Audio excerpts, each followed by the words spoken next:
கூட்டணியிலே சேர்ந்திருப்பது வெற்றிக்கு அச்சாரமாக அமைந்திருக்கிறது என்பதை வீரமங்கை வேலுநாச்சியார் வழிவந்திருக்கிற புறநானூற்று தாய்மார்கள் உங்கள் மத்தியிலே அவரை இருகரம் கூப்பி வருக வருக என்று நான் வரவேற்று வீர வணக்க நாளை பற்றி ஆண்டாண்டு காலமாக நம்முடைய தலைமை கழகத்துடைய பொறுப்பாளர்களும் பேச்சாளர்களும் இடத்தில் எடுத்துச் சொல்கிறார்கள்.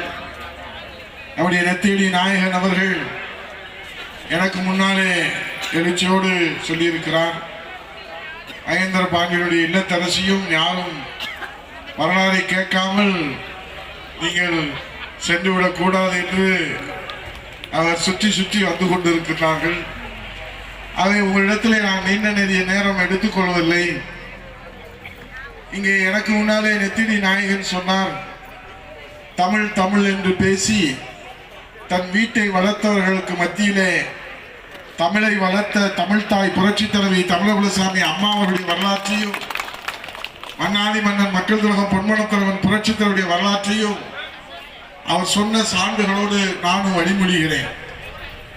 ஏனென்றால் இங்கே மதுரையிலே உலக தமிழ் சங்கம் கண்டவர் நம்முடைய புரட்சி தலைவர் எம்ஜிஆர் அவர்கள். சங்கம் வைத்து தமிழ் வளர்த்த மதுரையிலே 4ஆம் தமிழ் சங்கம் கண்ட பாண்டித்துரை தேவர் கண்ட இந்த மதுரையிலே நம்முடைய புரட்சி தலைவர் எம்ஜிஆர் அவர்கள் தான் உலக தமிழ் சங்கத்தை துவங்கினார்கள். உலக தமிழ் சங்கத்தை துவங்கி இன்றைக்கு வானிருந்த உலக தமிழ் சங்க கட்டடம் உருவாகி இருக்கிறது என்று சொன்னால் நாம் இதயம் புரட்சி தலைவி தமிழகுலசாமி அம்மா அவர்கள் 69% இடஒதுக்கீடு தந்த சமூக நீதி காவல். ஆகவே இங்கே உலகத்தமிழ் மாநாட்டை பற்றி சொன்னார்கள். 2வது உலகத்தமிழ் நாடாடு பேரறிஞர் பெருந்தகை அண்ணா அவருடைய தலைமையிலே தலைநகர் சென்னையிலே நடைபெற்றது. 5வது உலகத்தமிழ் மாநாடு நம்முடைய